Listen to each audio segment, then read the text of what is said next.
वहीं जम्मू कश्मीर में बड़े स्तर पर सर्च ऑपरेशन लगातार जारी है। पहलगाम राजौरी में तलाशी अभियान चलाया जा रहा है। पुंछ किश्तवाड़ में भी सर्च अभियान जारी। घाटी में लगातार आतंकियों को ढूंढ रही है सेना। तमाम टुकड़ियां सेना की जगह जगह मौजूद हैं। आतंकियों को ढूंढ निकालने की तमाम कवायदें की जा रही हैं। और इसी बीच आपको बताएं कि सर्च अभियान जगह जगह चलाया जा रहा है। अलग किस्म की स्ट्रैटेजीज यहां पर अपनाई जा रही हैं आतंकवाद के खात्मे को लेकर, उन तमाम गुनहगारों को पकड़ने को लेकर जिन्होंने पहलगाम की घाटी में कश्मीरियत पे हाथ पहुंचाई थी। उन तमाम बेगुनाहों को, बेकसूरों को यहां पर मौत के घाट उतार दिया था। उन्हें ढूंढ निकालने की तमाम कवायदें की जा रही हैं, अलग अलग स्ट्रैटेजीज अपनाई जा रही हैं। पहलगाम राजौरी में तलाशी अभियान को और भी ज्यादा तेज कर दिया गया है। पुंछ और किश्तवाड़ में भी सर्च अभियान जारी है। तमाम कवायदें यहां पर की जा रही हैं। घाटी में लगातार आतंकियों को खोज निकालने की तमाम कोशिशें भी की जा रही हैं। इसी बीच पीएम मोदी ने यहां पर फ्री हैंड दे दिया है सेना को भी, सुरक्षा बलों को भी, यानी कि कुछ भी करने की इजाजत दे दी है, कोई भी कड़ा एक्शन लेने की इजाजत दे दी है। और उसी के बाद से हम देख रहे हैं कि ग्राउंड पर एक्शन खासा तेज दिख रहा है। इसी बीच हमने देखा कि एनआईए की टीम भी लगातार सबूत जुटाने में लगी हुई है और इस पूरे हमले के तार सीधे सीधे पाकिस्तान से जुड़े हुए भी नजर आ रहे हैं। पुंछ, किश्तवाड़, राजौरी, पहलगाम, जगह जगह सेना की तमाम टुकड़ियां पहुंची हुई हैं और घने जंगल, जो कि एक बेहद बड़ा चैलेंज इन सुरक्षा बलों के लिए बन जाता है, वहां पर भी बड़े स्तर पर सर्च ऑपरेशन चलाया जा रहा है।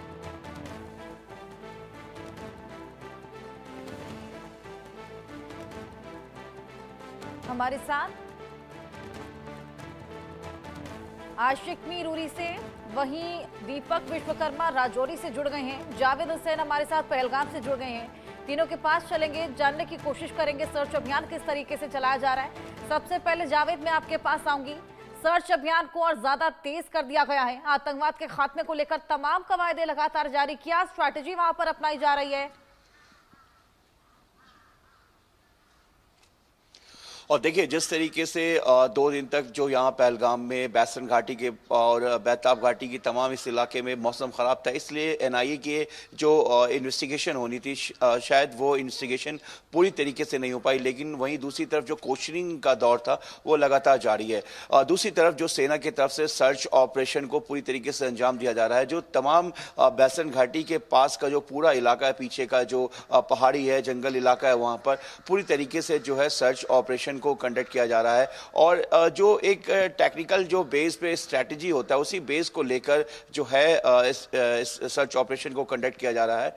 क्योंकि जो एनआईए को भी जिस तरह से एक इनपुट मिला था कि वहां पर कि जो ये आतंकी है, जो हमलावर थे, वो उन्होंने सुरंग का इस्तेमाल वो कर सकते हैं और सुरंग में अपने आप को वो छुपा सकते हैं और दूसरी तरफ सुरंग के रास्ते ही वो बॉर्डर की तरफ भी पहुंचने की कोशिश करेंगे। तो ऐसे तमाम सुरंगों की भी तलाश की जा रही है। और जिस तरीके से आज इस हमले को 12 दिन हो चुके हैं और लगातार कहीं ना कहीं बड़े खुलासे हुए हैं, और जिस तरीके से एनआईए ने अपने इन्वेस्टिगेशन में ओवर ग्राउंड वर्कर्स के रोल को कहीं ना कहीं साबित किया है, उसमें उनकी रिपोर्ट में और उनके इन्वेस्टिगेशन में सामने आया कि करीब 4 जो ओवरग्राउंड वर्कर्स है, वो इस पूरे आतंकी हमले में उन्होंने बहुत अहम रोल अदा किया है, आतंकियों को मदद करने से लेकर तमाम दूसरी चीज़ों को लेकर। इसके अलावा तमाम जो खच्चर थे, इसके अलावा वाले कुछ और संदिग्ध थे जो कि एनआईए के रडार पर है, उनसे भी कल पूछताछ की गई थी। जिस तरीके से कल हमने देखा कि जो नज़ाकत है, जिसने 11 लोगों को बचाया था इस हमले में,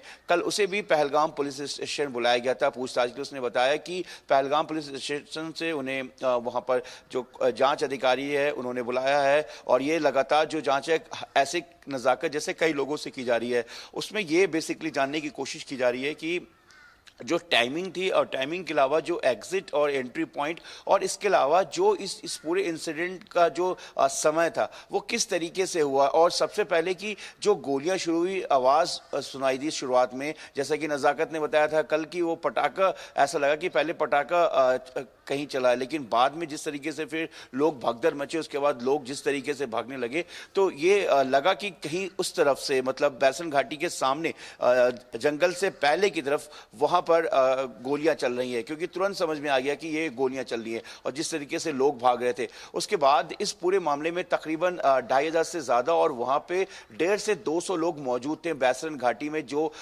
छोटे छोटे रोजगार से जुड़े हुए हैं। तो उन सभी लोगों से क्वेश्चनिंग की जा रही है। पहलगाम, मैं आपको बताऊं कि हर्षा की पहलगाम के अलावा जो इससे जुड़े हुए तमाम इलाके हैं, वहां पर भी पूरी तरीके से सर्च ऑपरेशन को कंडक्ट किया जा रहा है और खास तौर से जो इनपुट मिल रहा है सेना को, या मैं आपको बात करूं एनआईए की एजेंसी टीम को, वो उस इनपुट को डेवलप करते हुए अपनी इन्वेस्टिगेशन को आगे बढ़ा रहे हैं। एनआईए खास तौर से इस बात का भी अपने जांच में ये भी ख्याल रख रहा है कि जिस तरीके से इस पूरे वारदात को अंजाम देने के बाद, आतंकी हमले को वारदात अंजाम देने के बाद हमलावर अभी तक वो फरार चल रहे हैं, वो छुपे हुए हैं या वो बॉर्डर क्रॉस करने की कोशिश कर रहे हैं। तो एनआईए जो है अभी उनके पास जो इनपुट थी, कुछ बॉर्डर इलाका है भारत और पाकिस्तान के बीच का, जहां पर एनआईए अपने इन्वेस्टिगेशन को और उस पूरी जो उनके पास इनपुट है उसको डेवलप करने के बाद वो बॉर्डर इलाके के पास भी वो अपनी टीम उनकी जाएगी, जहां पर वो इन्वेस्टिगेशन करेगी, वहां पर सर्च ऑपरेशन को कंडक्ट करेगी।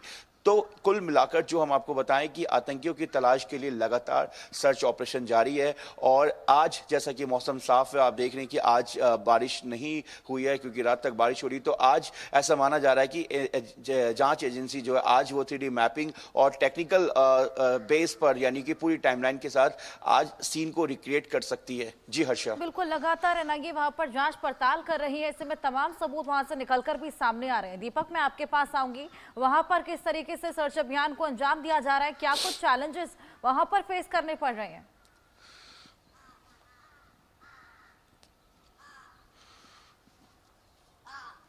अनम्यूट कर लीजिए दीपक। अनम्यूट कर यार, अनम्यूट दबा।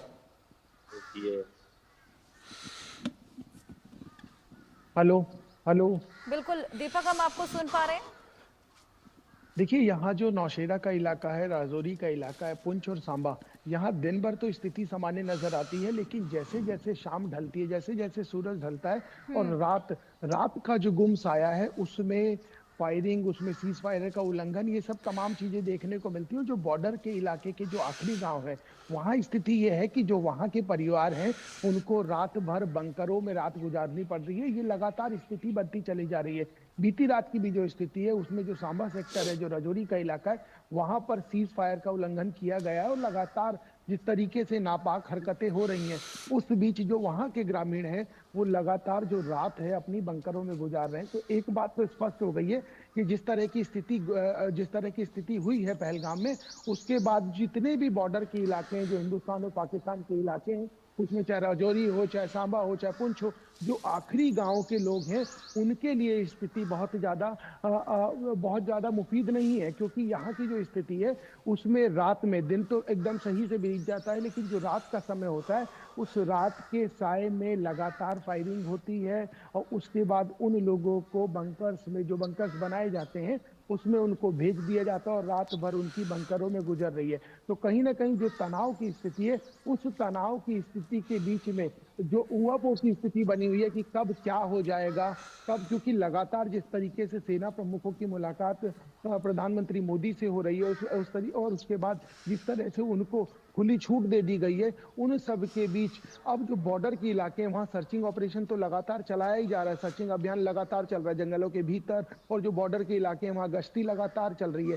कल भी हमने बॉर्डर का जिस तरीके से दौरा किया, तो वहाँ हर चीज अपने जो नियम है, जो सिस्टम है, जो गाइडलाइन है, उसके आधार से चल रही है। लेकिन उसके इतर यदि समझा जाए तो रात में स्थिति जो ग्रामीण हैं, जो बॉर्डर पे रहते हैं, उनके लिए मुफीद नहीं नजर आती। क्योंकि जिस तरीके से कल भी इंडिया न्यूज की टीम बॉर्डर पे गई और उन्होंने बात की वहाँ के लोकल ग्रामीणों से, तो उन्होंने यही बताया कि हमने तो 47 से लेकर 71 की बात हो, उरी की बात हो, तमाम उन्होंने दिखाया। बोले हम बिखरते हैं और उसके बाद बनाने की कोशिश करते हैं, एक बार फिर वही स्थिति सामने आके खड़ी हो गई है। तो कहीं ना कहीं उन्होंने इस चीज का भी जिक्र किया कि जो मैदानी इलाकों में रहते हैं, और कह देते हैं कि आर पार कर लिया जाए, कभी वो हमारे दिल से पूछें और समझें कि वाकई स्थिति क्या है।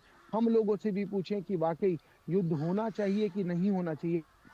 और उन सब स्थिति के बीच अब जब रात बंकरों में गुजर रही है तो आप समझ सकते हैं कि हम और आप वो नहीं सोच सकते जो यहाँ के लोग हैं, जो बॉर्डर के इलाके हैं, जो आखिरी गांव के लोग हैं, वो उस चीज को रोजाना महसूस कर रहे हैं। आशिक, मैं आपके पास आऊंगी। लगातार सर्च ऑपरेशन को यहाँ पर अंजाम दिया जा रहा है, हालांकि तमाम चैलेंजेस भी फेस करने पड़ रहे हैं, जिस तरीके से दीपक ने भी बताया। ऐसे में वहां पर लगातार सीजफायर का उल्लंघन भी देखने को मिल रहा है। क्या अभी रिसेंट डेवलपमेंट है, क्या कुछ वहां पर हो रहा है, क्या मूवमेंट है वहां की?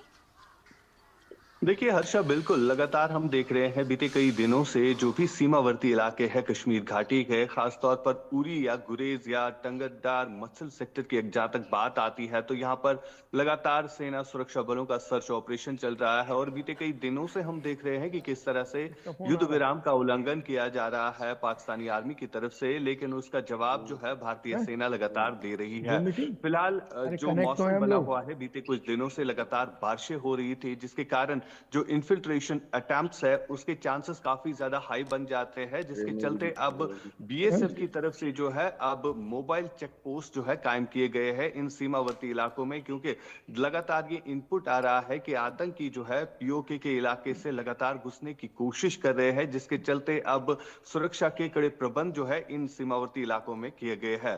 साथ ही साथ हर्षा ये भी बताना चाहूंगा कि घाटी के 48 ऐसे पर्यटक स्थल है जिन्हें बंद कर दिया गया है एहतियाती तौर पर, जिनमें कुछ लोकप्रिय पर्यटक स्थल भी है। जैसे अगर हम बूटा पथरी की बात करेंगे, सीमा से लगभग 4 किलोमीटर दूर है। और इसके अलावा अगर द्रंग फॉरेस्ट की बात करें, कई सारे ऐसे टूरिस्ट डेस्टिनेशन है। अब वहां पर जो है बीएसएफ की ऑपरेशनल विंग की टीम जो है लगाई गई है, क्योंकि इन एरियाज को सैनिटाइज किया जा रहा है।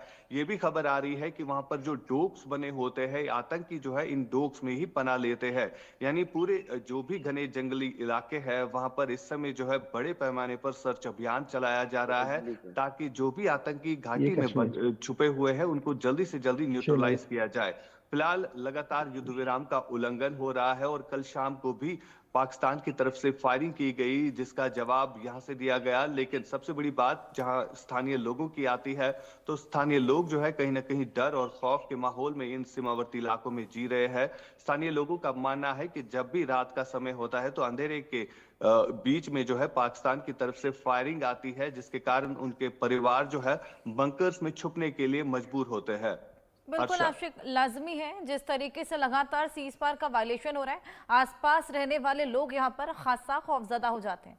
आप सभी का बहुत शुक्रिया हमारे साथ जुड़ने के लिए और जानकारियां साझा करने के लिए। इसी साथ वक्त एक छोटे से ब्रेक